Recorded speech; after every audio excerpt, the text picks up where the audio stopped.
ভোলার দৌলত খানে জুয়েল নামের মুদি ব্যবসায়ীর বসতঘরের মেঝে থেকে ৩৮ বস্তা সরকারি চাল উদ্ধার করেছে উপজেলা প্রশাসন।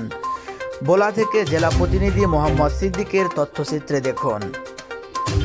আজ মঙ্গলবার বেলা ১২টায় উপজেলার সর খলিফা ইউনিয়নের ৩ নম্বর ওয়ার্ডের দলিল উদ্দিন খায়েরহাট বাজার সংলগ্ন মিজিবাড়ির মুদি ব্যবসায়ী জুয়েলের বসতঘর থেকে এ চাল উদ্ধার করা হয়। এসব চাল ১০ টাকা মূল্যের সরকারি খাদ্য বান্ধব কর্মসূচির।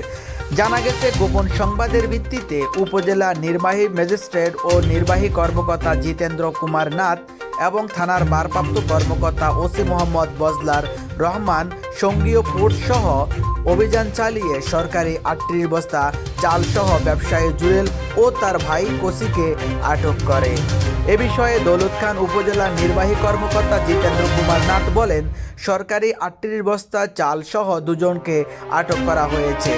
আটককৃত ও জড়িতদের বিরুদ্ধে আইনানুগ ব্যবস্থা নেওয়া হবে। লক্ষ্মীপুর71.com। অফিসার পাঠাচ্ছে ওখানে কি সমস্যা হয়েছে? আমি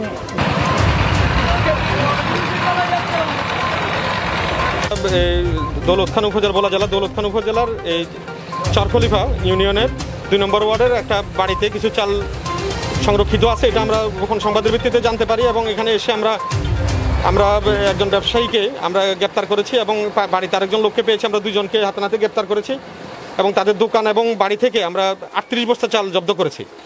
তো এরপর আমরা খুঁজে দেখছি যে চালটা আসলে কোথা থেকে এসছে এবং পরবর্তীতে আইনানুগ আমরা প্রয়োজনীয় ব্যবস্থা গ্রহণ করব।